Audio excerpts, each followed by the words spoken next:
있어요. 네. 자, 좀 전에 이제 그 사랑받는 사위의 조건을 우리 원장님 통해서 알아봤는데요. 네. 이번에는 사이 좋은 모자 관계 만들기입니다. 네. 자, 모자는 어떻게 노력을 해야 되는지. 네. 첫 번째. 네. 첫 번째, 사이 좋은 모자 관계 만들기. 첫 번째가 나이에 따라 관계가 달라져야 한다. 이건 무슨 아니, 내용이에요? 모자 관계가 평생 모자 관계지 어떻게 관계가 달라져요? 저는 의사이기 때문에 네.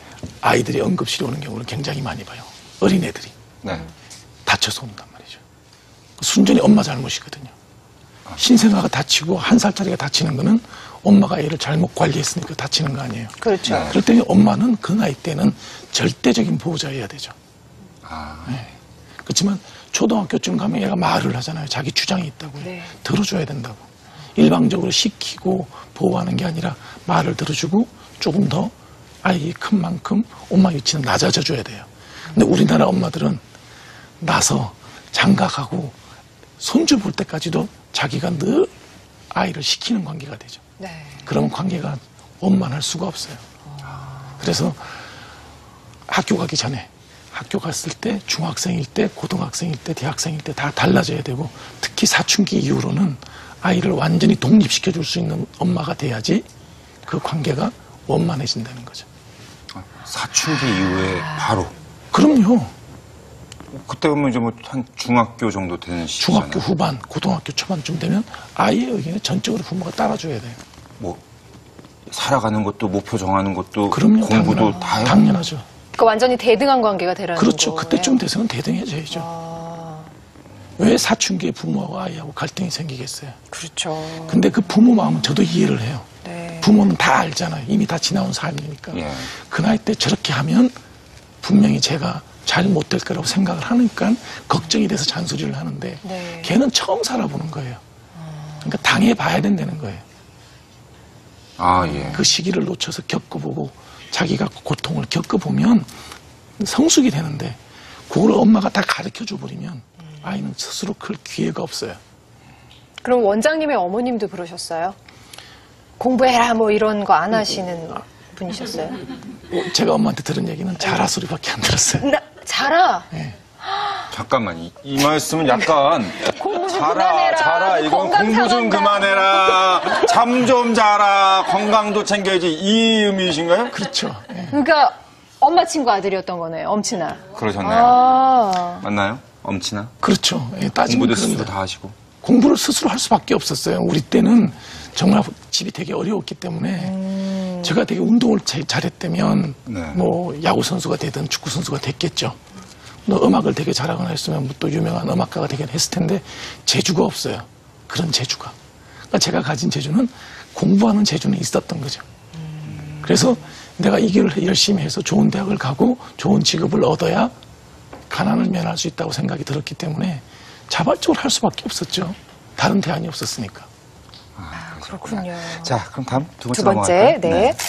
대등한 관계로 만들어야 한다. 네. 아, 이거 앞서서 조금 얘기가 나왔던 것 같은데요. 그렇죠. 네. 네. 이게 뭐냐면 고등학생쯤 딱 되면 중고등학생이 되면 자기의 미래 설계는 본인이 해야 된다는 거죠. 예.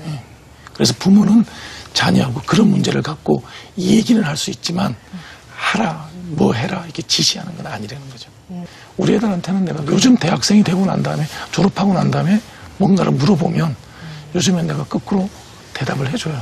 아는 게 없으니까 네가 배운 걸로 판단해라 그래요. 아, 정말로 세상의 변화가 너무 빠르기 때문에 지금에서 내가 미래를 바라보는 능력보다는 대학을 졸업한 우리 아이들이 바라보는 미래를 보는 시각이 더 정확할 가능성이 많다고 생각해요. 요즘에는 뭘 물어보면 나도 잘 몰라 그래요. 그전까지는 왜 이렇게 큰 소리 치면서 가르쳐 줬는데 네. 이제 와서 이제 발뺌을 하냐고 애들이 거꾸로 나한테 시비를 할 때도 있어요. 왜냐면 뭐 공부 열심히 해라 이런 거 하는 게 좋다 그랬는데 막상 졸업하고 난 다음에 이제 직장을 얻을 때 되면 고민이 많잖아요. 어느 직장을 가는 게 좋을지. 네. 야, 전공한 네가 더 잘 알지 내가 어떻게 하니. 정말 그걸로 끝이세요? 예, 끝이에요. 예, 몰라요. 그래도 혹시 같이 판단을 하는 데 있어서 어떤 좀 조언을 좀 해주실 수 있지는 않을까요? 예, 그런 건 꼭 얘기해 줬어요. 예. 어릴 그럴 때부터 때는 우리가 어떤- 듣던 애들인데 네가 정말 추구하는 가치가 뭐냐. 돈이냐, 명예냐, 권력이냐. 나는 세상을 살아가면서 취할 수 있는 가치는 이 세 개 범주 내에 있다고 봐요. 돈을 추구하면 돈을 보고 가고, 네가 명예로운 삶을 원하면 명예를 선택하고, 권력을 선택하겠다 그러면 정치를 해야 되는데 왔다 갔다 하지는 마라 그랬어요. 그러니까 길을 딱 정해놓고 이 길로 가라 이런 조언은 아니고 그렇죠. 스스로 판단할 수 있게끔만 이렇게 잡아주시는 거군요. 내가 그냥. 살아보니 이 나이에 대해서 가지치게 해주고. 뒤돌아보니까 다들 이렇게 잘 나가던 사람들이 망가지는 모습이 뭐냐면 돈과 권력과 명예를 왔다 갔다 하다가 거기서 사고를 치더라고요. 대부분 그래요. 예. 권력자가 부정한 돈을 먹었으니까 수갑 차는 거고, 돈을 번 사람이 쓸데없이 권력을 취하려고 그러다가 다치고, 예. 명예를 잘 가다가 또 돈에 눈이 멀면 또 이름 더럽히고, 한 가지만 간 사람들은 대부분 다 잘 살았던 것 같아요. 그러니까 너네들도 목표를 어느 직장을 가야 될지 잘 모르겠으면 네가 정말 뭘 좋아하는지 한번 생각해봐라 그랬어요. 돈인지 명예인지 권력인지. 그러면 원장님의 부모님께서 원장님께 해주셨던 조언 중에 인생에서 이렇게 큰 방점을 찍었거나 어떤 지침이 됐었던 그런 조언 기억나는 거 있으세요? 제 인생을 바꾸는 게 그 대학 지나갈 때죠, 뭐. 저는 원서를 2장을 썼거든요. 네. 이제 법대랑 법대랑. 의대랑. 아. 의대는 아버지가 써준 거고, 이제 법대는 제가 쓴 거고. 네. 2장 들고 가는데, 서울 와서 내가 어떠한 애든지 아버지는 간섭을 안 하셨었어요. 2장 다 들고 가는 거 알고 있었으니까. 근데 가기 전에 한 얘기가 그거였었어요. 나는 네가 의대를 갔으면 좋겠다. 네. 그러니까 이제 원서 들고 와가지고서는 뭐, 왔다 갔다 하죠, 이제. 네. 그래서 이제 생각했던 게 뭐냐면, 일단 의대를 가고, 그래서 아버지한테 효도를 조금 하고, 의대에서 의사가 되고 난 다음에 정치는 또 할 기회가 있겠지. 라고 생각했는데, 이제 길이 쭉 가다 보니까 너무나 달라져 있고, 이제는 못 가는 길이 됐죠. 자, 3번째 또 볼까요? 아이가 스스로 생각할 수 있도록 돕는다. 좀 일맥상통하는 내용일 것 같은데요. 네. 스스로 생각한다는 게 결국은 그 얘기죠. 그러니까 애들하고 나하고 얘기할 때 하나밖에 없어요. 너 나중에 뭐 할 거야? 너의 미래에 대한 얘기를 나랑 좀 하자는 거죠. 그러면 처음에는 장난스럽게 얘기를 해요. 이게 초등학교 1학년 때부터 시작된 거니까 걔가 10몇 년을 나한테 잔소리를 듣고 살아야 되는 거예요. 잔소리죠, 결국은. 잔소리인데 절대로 뭐 하라고 얘기한 적은 없어요. 뭐 할 거니라고 물어보죠. 그럼 이제 지가 하고 싶은 얘기를 어느 날은 요리사, 어느 날은 과학자, 어느 날은 정치인, 뭐 그날 본 거 갖고 얘기를 하죠. 그러면 이제 한참 얘기를 할 수 있게 되죠. 그런 사이에 이제 자기 스스로 뭔가 생각을 하는데 대개 결론은 그래요. 아빠 공부 열심히 할게. 돌고 돌다 보면 결국은 공부를 학생 때 해야 되거든요. 아빠는 그렇잖아요. 그냥 질문만 던졌을 나는 뿐인데. 물어봤을 뿐이에요. 근데 지가 생각해봐도 결국은 학생 때는 공부를 해야 나중에 정치를 하든 과학자가 되든 요리사가 되기 위해서도 인류 요리사가 되려고 그러면 여러 나라 언어도 배워야 되고 그렇잖아요. 네. 생물학적 지식도 있어야 되고 그렇죠. 이거 공부해야지 뭐 어떡하겠어요. 그러면은 뭐 실례지만 네, 원장님께서는 어머님과 인생의 진로를 이렇게 결정하는 어떤 순간에 있어서 뭐 의견 충돌이 있었다든지 그런 적이 없었습니까? 충돌 당연히 있죠. 왜 없어요? 당연히 있을 수밖에 없죠. 네. 그러니까 예를 들면 제가 가고자 하는 길하고 부모님이 원하는 직업하고는 완전히 다른 직업이었어요. 그러니까 제가 지금 이 자리에 의사로 앉아 있는 건 순전히 아버지 뜻이죠.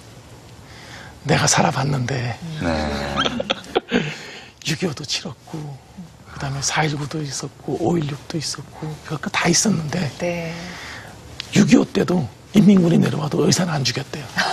그렇죠. 전쟁 치른 세대는 그게 필요하죠. 심각한 얘기예요. 네. 인민군이 와도 안 죽이더라는 거예요. 물론 다시 국군이 올라와도 또 안 죽이더라는 거지. 다른 사람 같았으면 부역자다 뭐다고 처벌이 있는데 네. 의사는 처벌이 없더라는 거예요. 안 죽는데 절대로. 그리고 잘 산대. 그래서 꼭 가야 된다는 거예요. 네. 그래서 뭐 와서 지금까지 의사로 사는데 그렇죠. 별로 후회하시나요? 후회는 아니에요. 후회는 네. 아닌데 잘 살죠. 네. 행복하게 살고 아버지가 나를 잘 봤다는 생각도 해요. 네. 성격에 맞는 직업을 구해줬다 생각을 하는데 네. 네. 못 간 길에 대한 후회는 있죠. 네. 오늘 진짜 원장님 네. 후두염이신데도 불구하고 그러니까요. 장시간 동안 정말 좋은 말씀 많이 들었습니다. 감사합니다. 네. 고맙습니다. 네. 이제 바로 내일이 이제 2014년 새해입니다. 아, 그러네요. 예. 새해 뭐 특별한 계획이 있으신가요?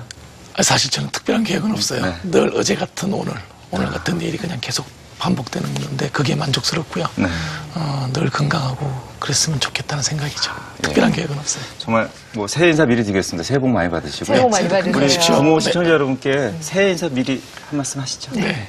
EBS 부모 시청자 여러분 새해 건강하시고요. 원하시는 바들 다 이룰 수 있는 복된 한 해가 되길 바라겠습니다. 고맙습니다. 오늘 좋은 말씀 해주신 우리 한익경 원장님 정말 감사드립니다. 감사합니다. 네. 2013년의 마지막 날입니다. 여러분들 한 해 동안 계획하셨던 일들 얼마나 이뤘나 아마 많이 돌아보실 것 같은데요. 내년에도 만약에 못한 게 있으면 내년에 하면 되죠. 그래서 아주 멋진 계획들 세워보시고요. 가족들과 오붓한 시간 그리고 부모님한테도 전화 한 통 드리는 그런 시간 가지시기 바랍니다. 네. 그럼 한 해 마무리 잘 하시고요. 네. 저희는 2014년 1월 1일 아침 9시 20분에 다시 찾아뵙겠습니다. 시청자 여러분, 감사합니다. 고맙습니다.